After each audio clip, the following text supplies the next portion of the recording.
آریوں کے ایک جلسے میں کے لیے آپ نے ایک مضمون لکھا جو وہاں پڑھا گیا۔ آن رسول اللہ کے مقام مرتبہ کو بیان کرتے ہوئے اور اپنے عشق و محبت کا اظہار کرتے ہوئے آپ نے اس میں فرمایا، دنیا میں کروڑہا ایسے پاک فطرت گزرے ہیں اور آگے بھی ہوں گے، لیکن ہم نے سب سے بہتر اور سب سے اعلیٰ اور سب سے خوب تر اس مرد خدا کو پایا ہے جس کا نام ہے محمد صلی اللہ علیہ وسلم۔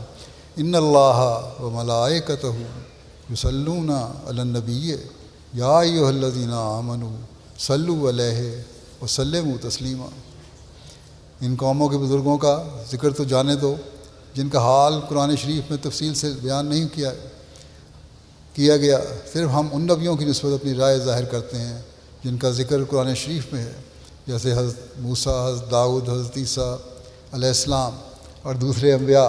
سو ہم خدا کی قسم کھا کر کہتے ہیں کہ اگر حضرت صلی اللہ علیہ وسلم دنیا میں نہ آتے اور قرآن شریف نازل نہ ہوتا اور وہ برکات ہم بچشمے خود نہ دیکھتے جو ہم نے دیکھ لیے، تو ان تمام گزشتہ انبیاء کا صدق ہم پر مشتبہ رہ جاتا، کیونکہ صرف قصوں سے کوئی حقیقت حاصل نہیں ہو سکتی۔ آپ نے فرمایا لیکن حضرت صلی اللہ علیہ وسلم کے ظہور سے یہ سب قصے حقیقت کے رنگ میں آ گئے۔ اب ہم نہ کال کے طور پر بلکہ حال کے طور پر اس بات کو خوب سمجھتے ہیں کہ مکالمہ الہیہ کیا چیز ہوتا ہے اور خدا کے نشان کس طرح ظاہر ہوتے ہیں اور کس طرح دعائیں قبول ہو جاتی ہیں، اور یہ سب کچھ ہم نے حضرت صلی اللہ علیہ وسلم کی پیروی سے پایا، اور جو کچھ قصوں کے طور پر غیر قومیں بیان کرتی ہیں وہ سب کچھ ہم نے دیکھ لیا۔ بس ہم نے ایک ایسے نبی کا دامن پکڑا ہے جو خدا نما ہے۔ ہم کس زبان سے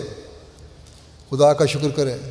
جس نے ایسے نبی کی پیروی ہمیں نصیب کی جو سعیدوں کی ارواح کے لیے آفتاب ہے، جیسے اجسام کے لیے سورج۔ وہ اندھیرے کے وقت ظاہر ہوا اور دنیا کو اپنی روشنی سے روشن کر دیا۔ وہ نہ تھکا نہ ماندہ ہوا جب تک کہ عرب کے تمام حصے کو شرک سے پاک نہ کر دیا۔ وہ اپنی سچائی کی آپ دلیل ہے، کیونکہ اس کا نور ہر ایک زمانے میں موجود ہے، اور اس کی سچی پیروی انسان کو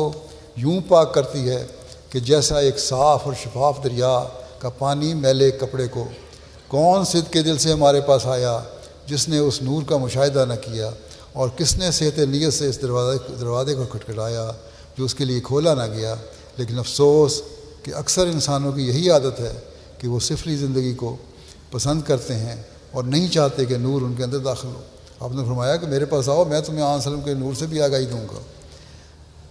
اب ہمارے مخالفین بتائیں کہ کیا حضرت صلی اللہ علیہ وسلم کے عشق میں فنا ہونے والے کی باتیں ہیں، یا یہ باتیں یا نعوذ باللہ توہین کرنے والے کی؟ محمد محمد محمد الرسول اللہ